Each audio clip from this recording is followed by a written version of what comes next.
Bakounine, qui est l'anarchiste par excellence, était un antisémite carabiné. Il faut quand même que vous vous cultiviez un peu, bande de crétins.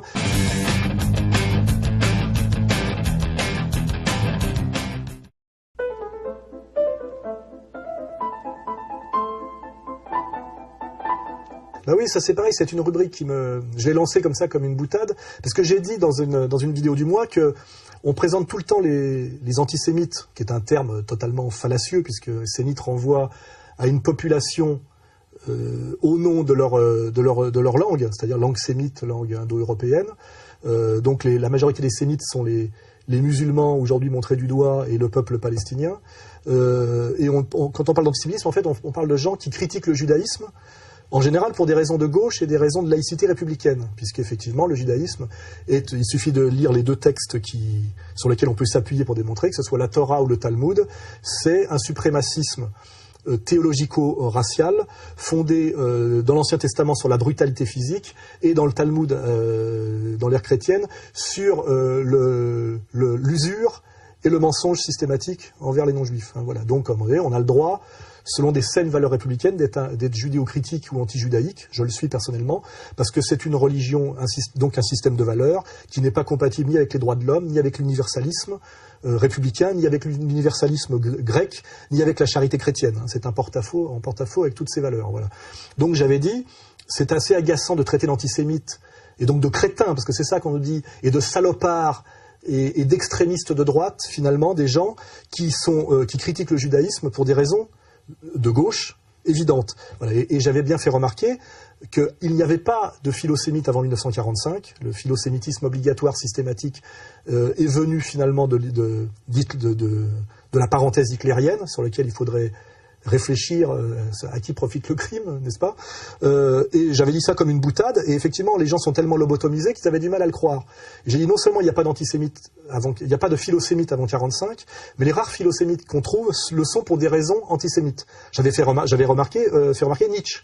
Nietzsche est philosémite parce qu'il admire les juifs pour leur capacité à mépriser l'homme, c'est-à-dire le goy, et pour leur constance dans la haine. Donc c'est pas... voilà. Alors maintenant, j'ai fait découvrir aussi que tous les grands auteurs du monde, depuis 2500 ans, avaient sorti leurs petites phrases critiques et injurieuses et antisémites. Donc je continue mon travail, puisque malheureusement on continue à m'en parler. Alors évidemment, je ne vais pas chercher des antisémites de droite ou d'extrême droite, réactionnaires, néo-traditionnalistes, etc. Ce qui est intéressant, c'est que moi je montre que tous les maîtres à penser, les saints patrons de la France républicaine, laïque et de gauche institutionnelle, c'est-à-dire le panthéon français, sont aussi les antisémites. Ce coup-ci, je vais vous offrir Montesquieu, qui est quand même le penseur de la démocratie par la tripartition, c'est-à-dire qui est au cœur, de l'esprit démocratique français. Je vais vous offrir Voltaire, qui est au Panthéon. Je pense que M. Praskier, devrait demander que Voltaire soit sorti physiquement du Panthéon, car c'est un antisémite hystérique, qui est au niveau de son antisémitisme, il est au niveau de bagatelle pour un massacre. Et dans la drôlerie et dans la méchanceté. Il faut le savoir, c'est vérifiable. Je vais vous sortir Balzac, qui est le plus grand écrivain français de l'ère du roman, quoi. C'est le grand romancier français. Je vais vous sortir Michelet, qui est l'historien de la Troisième République. C'est pas Bainville. Michelet et Jules Verne, qui est aussi un progressiste, par définition. Donc j'y vais. Donc Montesquieu dans les lettres persanes, ça date de 1714. Tu me demandes s'il y a des juifs en France, sache que partout où il y a de l'argent, il y a des juifs. Tu me demandes ce qu'ils font, précisément ce qu'ils font en Perse. Rien ne ressemble plus à un juif d'Asie qu'un juif européen. C'est pas particulièrement philosémite comme déclaration. Maintenant, je vais vous sortir une petite phrase de Voltaire dans son article du dictionnaire philosophique, ça date de 1765. Tolérance, section 1. C'est à regret que je parle des Juifs. Cette nation est, à bien des égards, la plus détestable qui ait jamais souillé la terre. Voltaire. C'est pas particulièrement philosémite. Balzac dans Illusion perdue, qui est assez nuancé sur le sujet. C'est comme les gens intelligents, quoi. Ils savent faire la part des choses. Alors Balzac dans Illusion perdue, si une grande maison de banque a tous les jours en moyenne un compte de retour sur une valeur de 1000 francs, elle touche tous les jours 28 francs par la grâce de Dieu et les constitutions de la banque, royauté formidable inventée par les Juifs au XIIe siècle et qui domine aujourd'hui les trônes et les peuples. C'est une phrase totalement antisémite, avec laquelle d'ailleurs est totalement d'accord Attali, quand il le revendique. Hein. On verra comment d'ailleurs Attali a entièrement pompé dans les Juifs le monde et l'argent, le bouquin de Werner Sombart que nous rééditons, qui s'appelle Les Juifs et la vie économique, qui est le livre le plus sérieux sur cette question voilà, du rapport entre les Juifs et le capitalisme et la domination par l'argent. Hein, voilà. Bon. Après, je passerai à Jules Michelet. Donc Jules Michelet, c'est l'historien de la République française. Hein. C'est l'anti-Bainville, c'est l'apologète de la Révolution française, c'est celui qui a voué aux ténèbres l'ancien régime au nom de l'absolutisme, c'est l'historien de la République. Hein. Voilà. Donc voilà. Dans La Bible de l'humanité, les peuples du crépuscule, édité par Claude Métras, page 282, tout le progrès des Juifs aboutit à la stérilité profonde. Voilà. C'est pas non plus très philosémite. Voilà. Et après, en dernier, je vais vous citer Jules Verne, grand écrivain du progrès technique, pareil, adoré des Américains, adoré de la jeunesse, dont plein de romans ont été adaptés par le cinéma hollywoodien. Alors là, j'ai deux citations. Ça, c'est tiré du Château des Carpates, 1889. On verra le sol passer peu à peu de la race indigène à la race étrangère. Faute d'être remboursés de leurs avances, les Juifs deviendront propriétaires des belles cultures hypothéquées à leur profit. Et si la terre promise n'est plus en Judée, peut-être figurera-t-elle un jour sur les cartes de la géographie transsylvaine, c'est-à-dire de la Roumanie. Voilà. Bon, pas très philosémite comme citation. J'en ai une deuxième. Celle-là est tirée de son livre moins connu, Hector Servadac, publié en 1877. C'était un homme de 50 ans qui paraissait en avoir 60, petit, malingre, les yeux vifs mais faux, le nez busqué, la barbiche jaunâtre, la chevelure inculte, les pieds grands, les mains longues et crochues. Il offrait ce type si connu du juif allemand, reconnaissable entre tous. C'était l'usurier souple d'échine, plat de cœur, rogneur d'écus et tondeur d'œufs. L'argent devait attirer un pareil être comme l'aimant attire le fer, et si ce Shylock fût parvenu à se faire payer de son débiteur, il en eût certainement revendu la chair au détail. D'ailleurs, quoiqu'il fût juif d'origine, il se faisait mahométan dans les provinces mahométanes, lorsque son profil exigeait, chrétien au besoin en face d'un catholique, et il se fut fait païen pour gagner davantage. Ce juif se nommait Isaac Akabut. Il n'y a pas plus antisémite que cette description de Jules Verne qui rejoint totalement, c'est la description de Léo Blois dans Le Désespéré. Hein, voilà. Qui rejoint le Shylock, qui rejoint le juif chez Dickens, etc., etc., et qui bien sûr ne ressemble absolument pas à aucun juif qui ait jamais existé dans l'histoire, voilà, et qui fait que l'antisémitisme est totalement absurde, parce qu'on ne voit pas pourquoi des gros porcs européens, chrétiens, blancs et jaloux persécuteraient des petites filles ou des petits garçons parce qu'ils sont virtuoses de violon ou très doués pour les mathématiques. Puisqu'évidemment, l'antisémitisme, c'est ça et rien d'autre.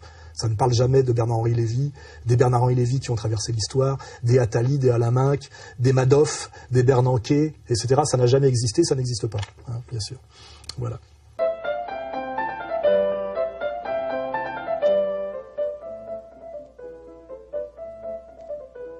Je le répète une fois de plus, je fais un travail de pédagogie, de vérité historique, d'ironie par rapport à une réalité stupide et délirante, mais je sais faire la part des choses. Hein, voilà.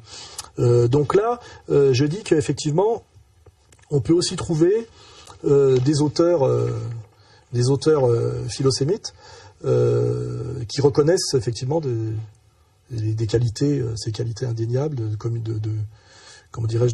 communauté sûre d'elle-même et dominatrice. Et là, j'en ai trouvé un, c'est assez drôle, c'est un lecteur qui me l'a envoyé, après Nietzsche, c'est ce qu'on appelle le philosémite pour de mauvaises raisons. J'en ai trouvé un excellent, c'est Arthur de Gobineau.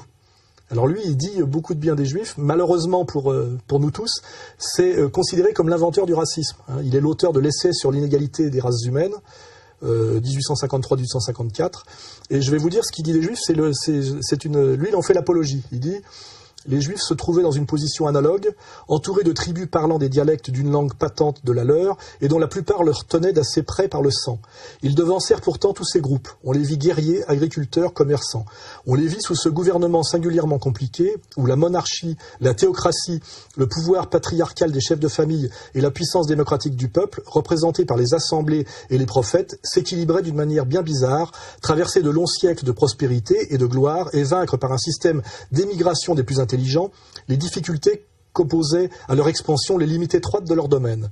Et qu'était-ce encore que ce domaine? Les voyageurs modernes savent au prix de quels efforts savants les agronomes israélites en entretenaient la factice fécondité. Depuis que cette race choisie n'habite plus ces montagnes et ces plaines, la pluie où buvaient les troupeaux de Jacob est comblée par les sables, la vigne de Naboth a été envahie par le désert, tout comme l'emplacement du palais d'Achab par les ronces. Et dans ce misérable coin du monde, que furent les Juifs? Je le répète, un peuple habile en tout ce qu'il entreprit, un peuple libre, un peuple fort, un peuple intelligent, et qui, avant de perdre bravement les armes à la main le titre de nation indépendante, avait fourni au monde presque autant de docteurs que de marchands. Tout cela est très vrai et très apologétique. Après les Arabes, je citerai les Juifs plus remarquables encore en cette affaire parce qu'ils ont émigré dans les climats extrêmement différents, de toute façon, de celui de la Palestine et qu'ils n'ont pas conservé davantage leurs anciens genres de vie. Leur type est pourtant resté semblable à lui-même, n'offrant que des altérations tout à fait insignifiantes et qui n'ont suffi, sous aucune latitude, dans aucune condition de pays, à altérer le caractère général de la race.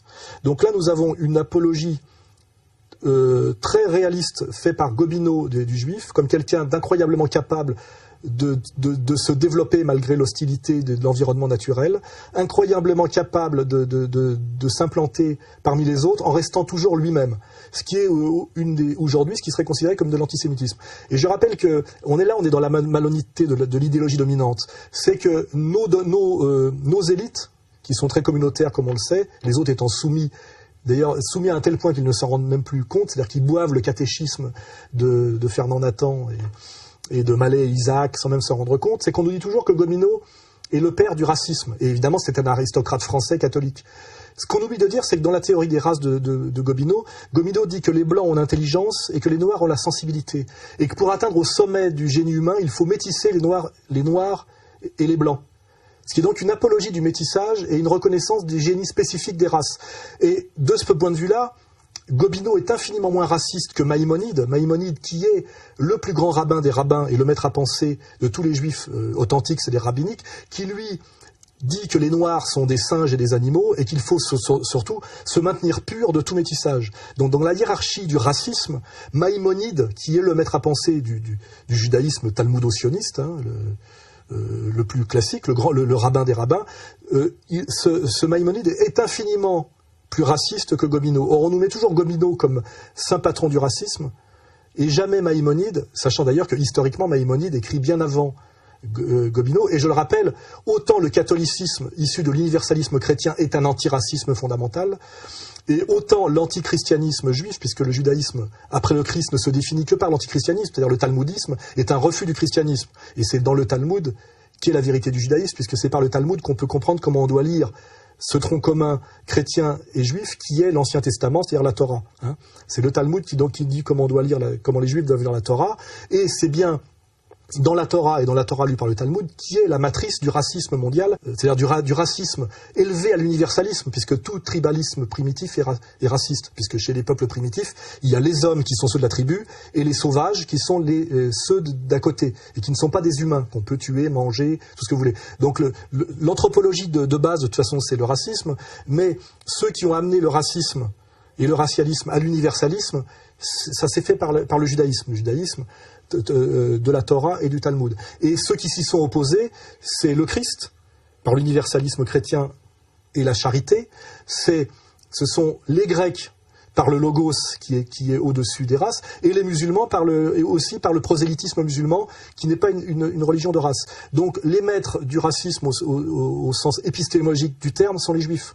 Or ce sont eux aujourd'hui qui ont la haute main sur l'antiracisme institutionnel et qui passent leur temps à traiter les autres de racistes, alors qu'en fait, il n'y a de racistes qu'eux.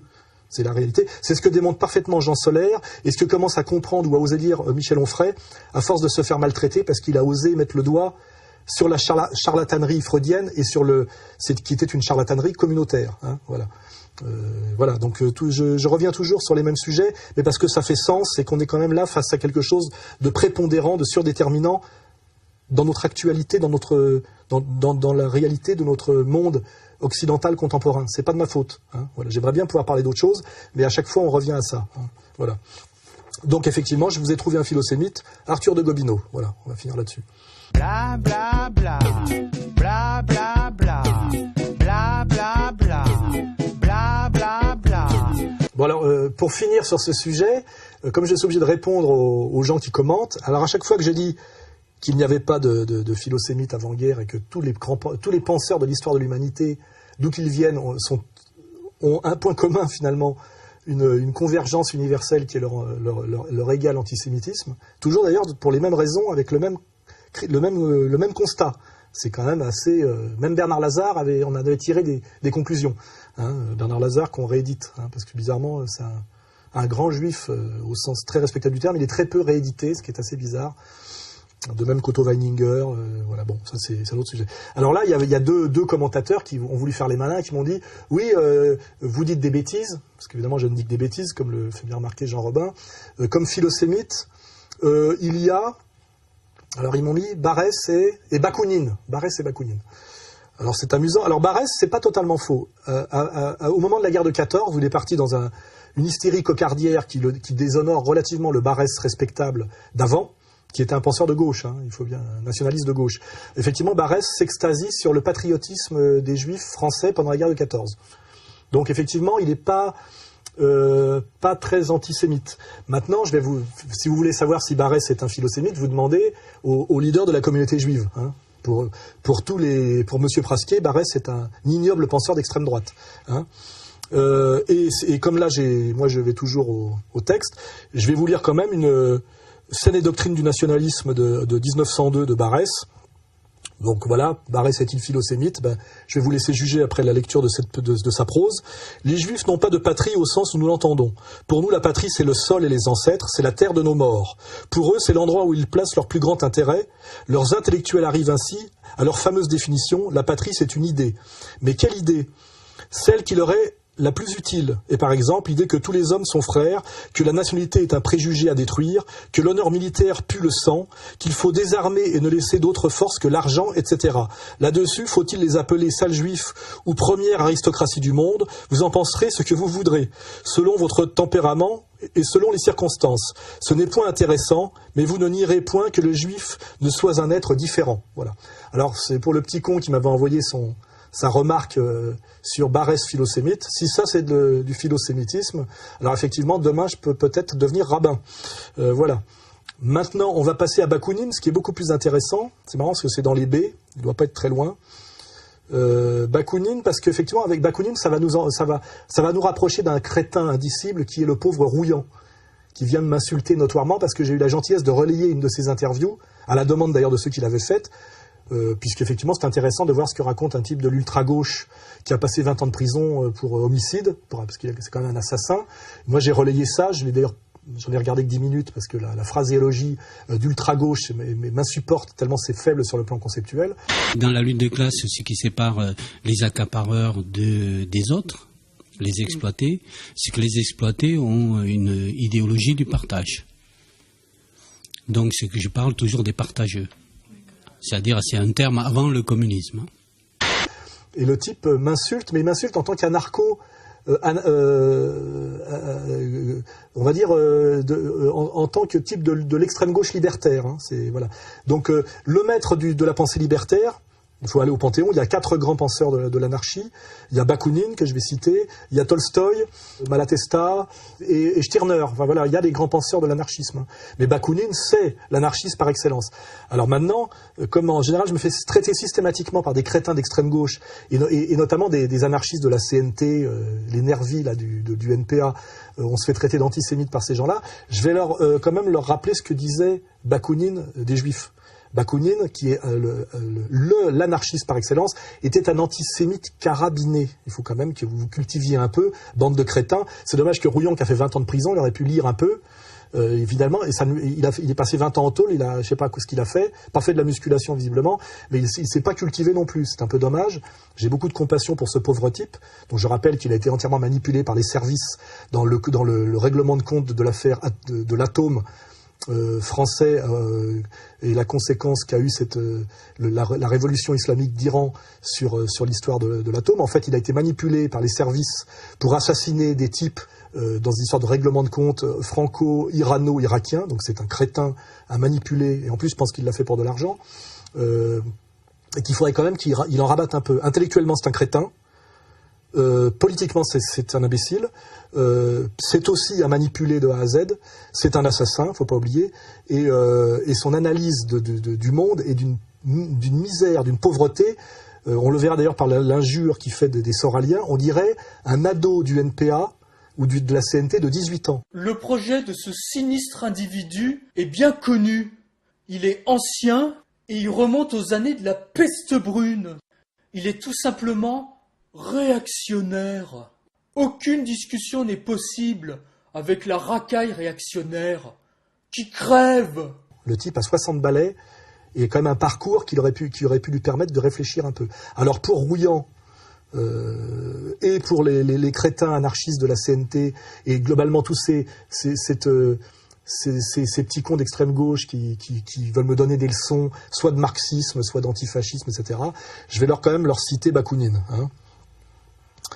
Je pourrais citer d'autres choses, mais je vais pas. Il y en a des tonnes et des tonnes, mais je vais citer un truc pas trop long. Alors, c'est Lettres aux internationaux de Bologne, 1872.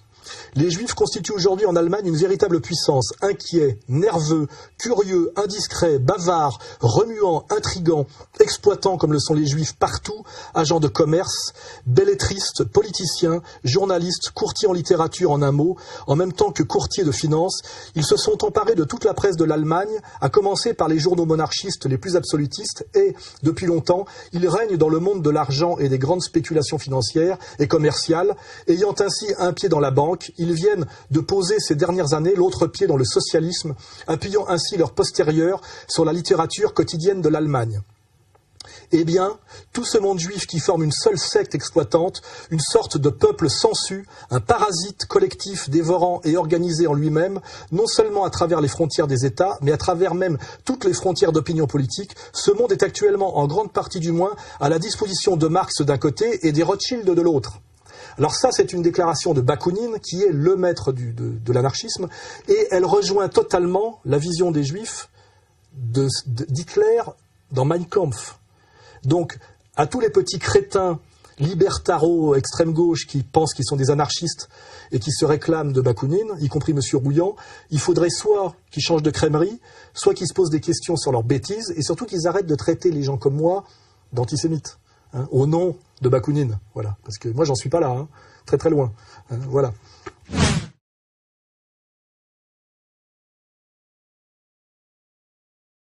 Ah oui, alors j'arrête pas là d'être convoqué par la police, hein, dans tous les sens. Hein. Voilà, on me convoque, voilà.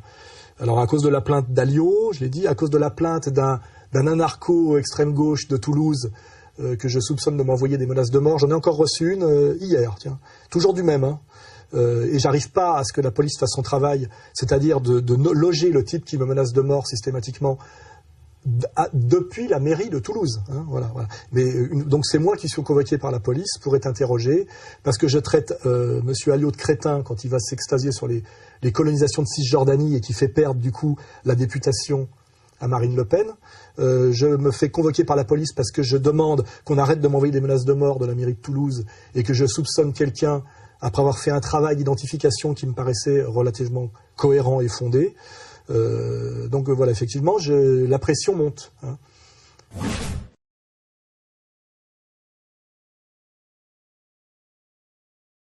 Oui, alors ça, ce qui est marrant, c'est que, effectivement, comme tous les gens qui sont bannis des médias sous domination, ce que j'appelle les médias d'occupation, j'essaie d'exister par Internet et je fais feu de tout réseaux sociaux, donc je me sers de Facebook, de Twitter, etc. Ça, c'est pour les crétins qui me disent vous vous compromettez, vous vous contredisez en allant sur ces réseaux sociaux, etc. Non.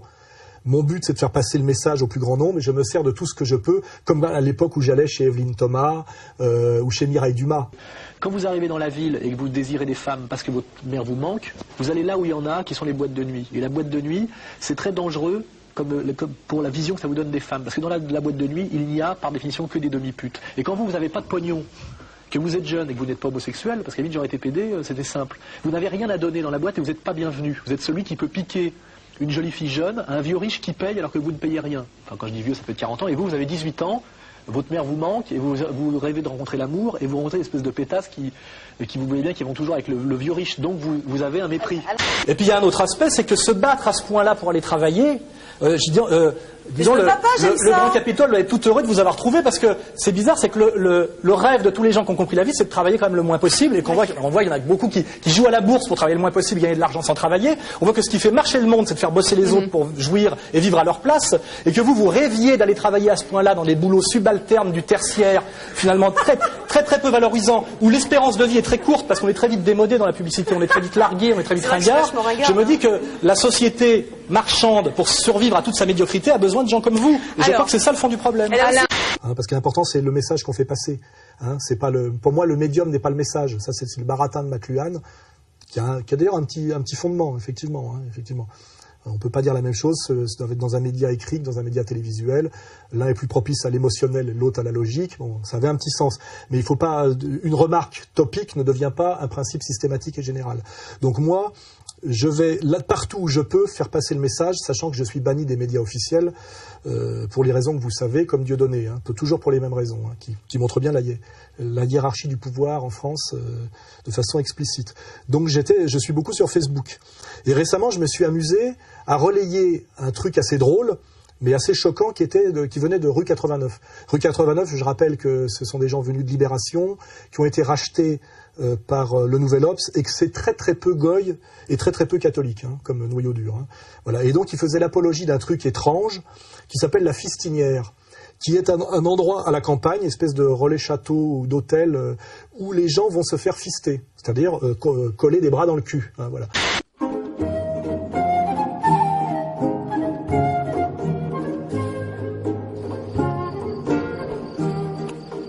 Alors là, on arrive dans le parc d'attractions, qu'on a appelé comme ça pour un petit clin d'œil humoristique. Donc en fait, c'est simplement l'arrière de la maison où on peut s'amuser dehors en toute liberté, il n'y a pas de vis-à-vis. On a installé ici un sling pour pouvoir profiter de l'air pur et des plaisirs en plein air. Il y a la Playroom et la chapelle Fistine en fait, mais on peut aussi s'amuser dehors si on a envie. Comme ça, on bronze en fiston, en fait. Exactement. Ici, il y en a, pour l'instant, j'en ai fisté qu'un, c'est l'autre là-bas. L'autre, j'ai essayé, il a coincé. Et voilà, quoi. Et Eric, qui était avec vous, là, voilà. Hier soir, c'est lui que j'ai massacré. Voilà. Et moi, j'avais juste mis comme remarque enculé pour rigoler. Parce que je trouve ça étrange, je peux trouver ça drôle, mais je trouve ça assez inquiétant. C'est ce que j'appelle la massification du satanisme, ou le satanisme de masse. Les déviations sexuelles et les délires transgressifs ont toujours existé et existeront toujours. Mais ça doit être des pratiques cachées et des pratiques minoritaires, donc d'élite. Ce qui est très dangereux, c'est ce que j'appelle la massification. C'est-à-dire qu'à un moment donné, on fait l'apologie de ces pratiques sataniques, transgressives et extrémistes pour les masses. Car il est très dangereux que ça se massifie. J'avais bien parlé de massification de la pédophilie à un moment donné, qui était le vrai danger. Et là, je parle de massification de pratiques de type que j'appelle satanique, il faut bien le comprendre. Et ce qui est bizarre, c'est que pour avoir relayé cette série d'articles, cet article et ces vidéos, que je n'ai fait que relayer, en plus ça venait déjà de Facebook, donc j'ai fait que, je sais pas comment on dit, il y a un terme... j'ai relayé un truc de Facebook sur Facebook, je l'ai même pas importé.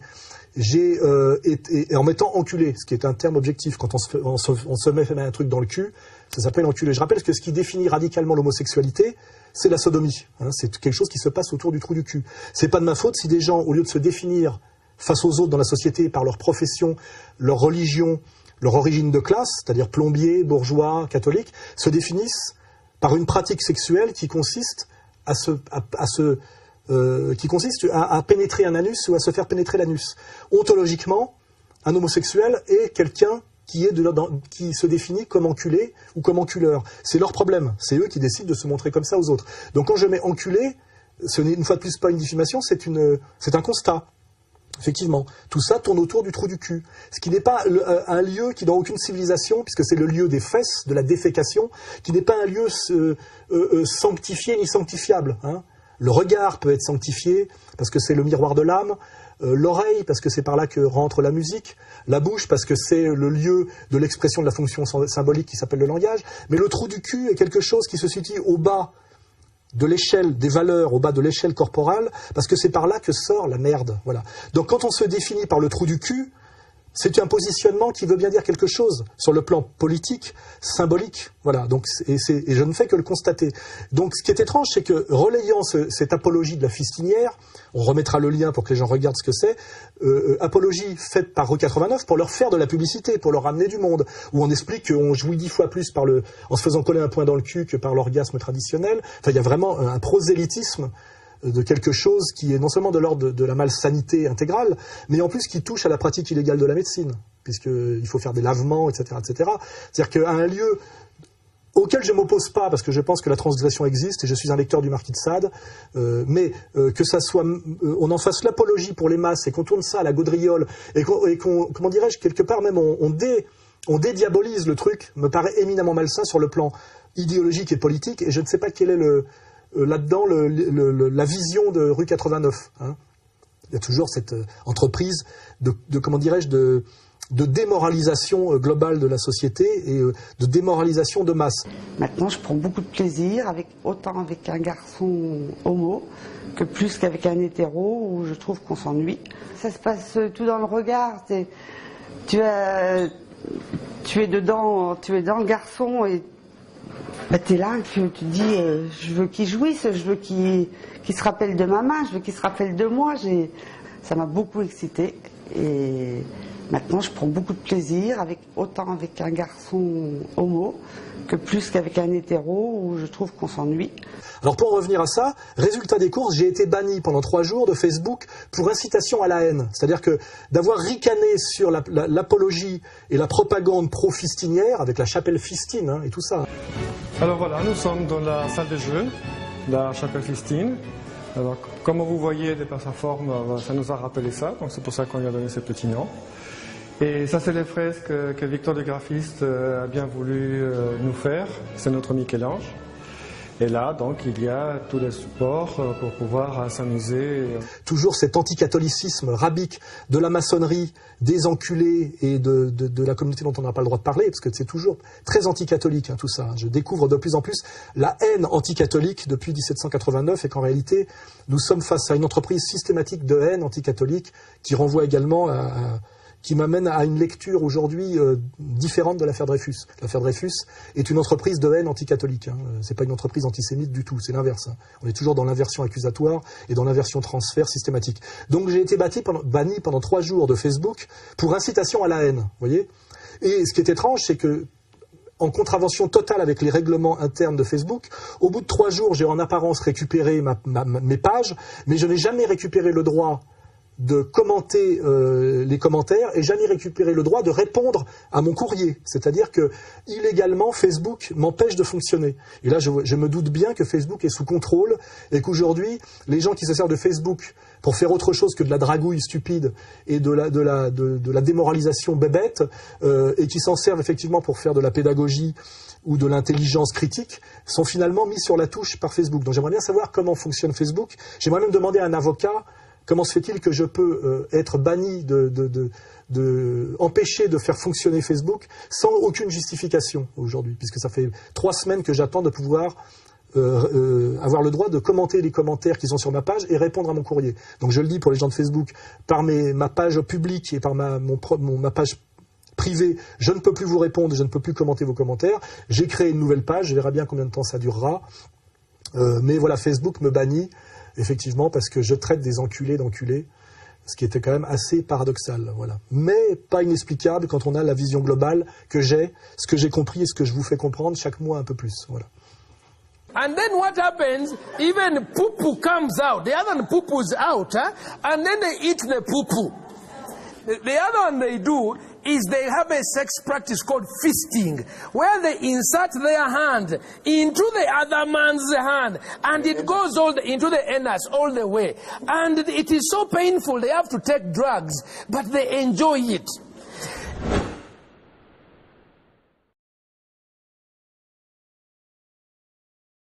Ça fait des mois qu'on me dit pourquoi vous avez ce site dégueulasse qui vous fait tellement de tort. Effectivement, il y a un site, on va le mettre en lien. On a fait le constat d'huissier, donc le petit malin qui l'a créé, il peut le fermer maintenant.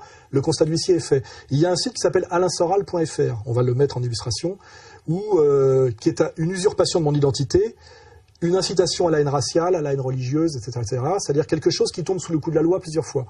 On a logé le créateur de cette petite page. Alors, voilà, que nous allons attaquer en justice, hein, bien sûr. Parce qu'on usurpe mon identité pour me faire du tort, me faire dire des choses que je ne dis pas, etc., etc. On est toujours dans la manipulation permanente, hein, de gens qui n'existent que par le mensonge et la manipulation, qui est leur mode d'être et leur rapport à l'autre systématique. Hein. Alors donc on a trouvé le nom de cette personne. Alors on ne va pas dévoiler son identité pour l'instant. Son prénom est Ilan, qui n'est pas vraiment un prénom catholique, ni musulman d'ailleurs. Et il est anciennement de l'Union des étudiants juifs de France, ça on peut le dire. Il n'en est plus maintenant parce qu'il est passé à la vie professionnelle. Donc voilà, on va mettre en illustration. Donc ce site alainsoral.fr ne vient pas de moi.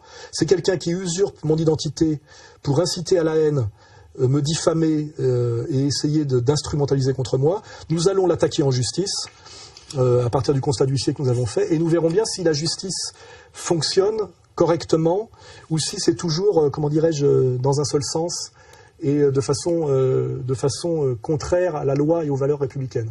Voilà, donc je vais finir là-dessus. Allô, Maquis de la Haute-Savoie. Maquis de la Haute-Savoie. Oui, alors là, c'est pareil, c'est lui qui nous a contactés. C'est un employé d'une librairie. Il avait mis en avant mon livre « Comprendre l'Empire », qui, je le fais remarquer, est à sa 11e édition et s'approche des 40 000 exemplaires. On était encore classé dans les 100 premiers d'Amazon au mois d'août. On est même tombé en rupture de stock parce que c'est les vacances et que ni Amazon ni mon éditeur qui était en vacances n'ont vu le coup venir. Donc on est même tombé en rupture de stock, c'est-à-dire que les ventes progressent. Au bout d'un an et demi, on en vend plus encore qu'au départ. Quoi, voilà. Donc c'est un livre qui est rentré dans la liste des meilleures ventes de l'Express et du Nouvel Obs. C'est un livre qui n'est pas interdit. Et c'est un livre qui a, sur 132 critiques sur Amazon, genre 125 critiques dithyrambiques. Et c'est un livre qui m'a valu les félicitations téléphoniques d'anciens ministres. C'est un livre aujourd'hui qui est traduit par les Coréens du Sud, qui vient de sortir en Russie, et qui va sortir en portugais et en italien. Voilà. Hein, c'est un livre reconnu comme un livre de haute qualité. Voilà. Et ben ce petit libraire, ce petit employé de librairie, sur une plainte, a été convoqué par sa hiérarchie et est en train d'être renvoyé de son boulot pour faute grave, pour avoir conseillé la lecture et donc l'achat de mon livre dans cette librairie. Alors au début, j'avais pas dit, on a déjà communiqué dessus, mais j'avais pas dit qui c'était. Alors il s'agit, puisque tout ça ça finira au prud'homme. Il s'agit de la librairie De Citre, qui est située au 9-11 Grand Rue à Grenoble. Voilà. Donc à Grenoble, cette librairie De Citre vire un de ses employés parce que cet employé a conseillé d'acheter mon livre. Effectivement, qui n'est condamné par aucun procès, qui est édité et distribué par Interforum, qui est un best-seller de l'année. On mettra sans doute ce qui lui est reproché, c'est-à-dire les phrases d'incitation à la lecture de livres extrémistes ou je sais pas trop quoi. Je pense pas que là-bas les livres de Bernard-Henri Lévy soient bannis. Je pense pas que La guerre sans l'aimer aurait valu le renvoi de l'employé de librairie, alors que c'est une apologie de la haine, de la guerre et de la destruction systématique. C'est combien? 160 000 morts, je crois, en Libye. Bernard-Henri Lévy, moi j'ai pas de sang sur les mains. Bernard-Henri Lévy, depuis 25 ans, fait assassiner des gens en Bosnie, au Kosovo, en ex-Yougoslavie, en Irak. Il a été de tous les appels à la guerre, en Afghanistan, en Libye, etc. Mais ces livres ne sont sans doute pas interdits par la librairie de Citre, 9-11 Grand Rue à Grenoble. Voilà. C'est une entreprise lyonnaise, je crois. Donc, voilà. Donc nous soutenons ce jeune employé de librairie. Nous l'incitons d'ailleurs à aller se battre au prud'homme, car être mis à pied, licencié pour avoir conseillé la lecture d'un livre est totalement illégal, scandaleux de la part d'un libraire, et montre une fois de plus un dysfonctionnement total de la France, toujours sur les mêmes sujets et à cause des mêmes. Hein.